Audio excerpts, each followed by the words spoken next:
giant, too. This was awful. Just horrible, awful. Impossible to come back. At the point of pushing through the doors into the lift area, a brass plate catches her eye. Medical director. Oh yes, of course. Fuck! Only her most important customer. Oh God, this is going to catch up with her, it really is. She darts into the staff toilets, acknowledging she shouldn't really use this one. Someone could and probably would tell her off. The face of a ghost girl lunges towards the sink. Panicked eyes rise to meet her own in the harshly lit mirror. Once, she'd been spat at in the street, by a man in baggy sweats with a heroin pallor. Scum, he'd said, repeating the word so all could clearly hear. Scum! A painted blonde in a tight designer suit clutching a briefcase, pretending to be part of a world he so clearly detested. Alas, one who now sits on a toilet seat behind a locked cubicle door, twiddling her wedding ring and screwing up her eyes to stop herself from crying. After a long while, with her head bowed and her hands clasped behind her neck, she reluctantly checks the time. The real world still turns, buzzing with the constant hum of people and traffic. It is fast and it is brittle. And it is still only midday, far too early to risk going home. There were stories of company managers driving by employees' houses, trying to catch them at home when they should be out working. She pictures the ensuing scene, the stomach-plummeting moment of answering that knock on the door, the summons to head office for a disciplinary hearing and everyone knowing, the shameful train journey home. And then what? And so she goes to sit in her car, parked earlier at the far end of the hospital pay and display, where wire fencing meets school playing fields. A stiff breeze chases soggy leaves into winter. Occasionally a car door slams. A gaggle of women shout to each other across the tarmac. Staring at nothing in particular, a further hour passes in this way, followed by another. Her body chills with indecision after indecision. The longer she sits, the more rigid her joints and muscles, the colder her blood.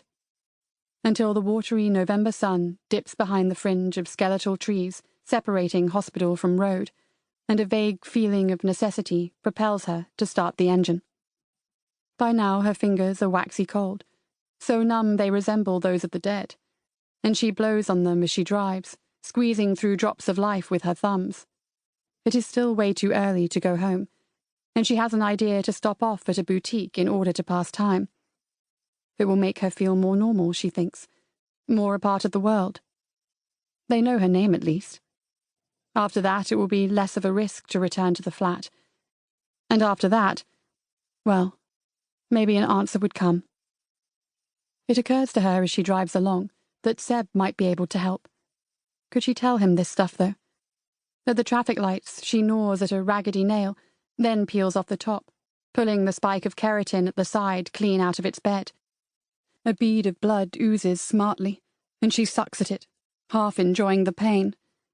He'd be so disappointed in her. These were just blackouts, though, weren't they? So what would be the point of worrying him? There would be an organic explanation, like epilepsy or even a problem with her eyes. A GP appointment, then.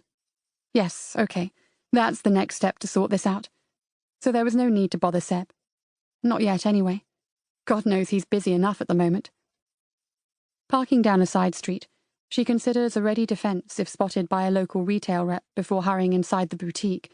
She's entitled to a break, is she not? If confronted, and it had been known, that's what she'd say.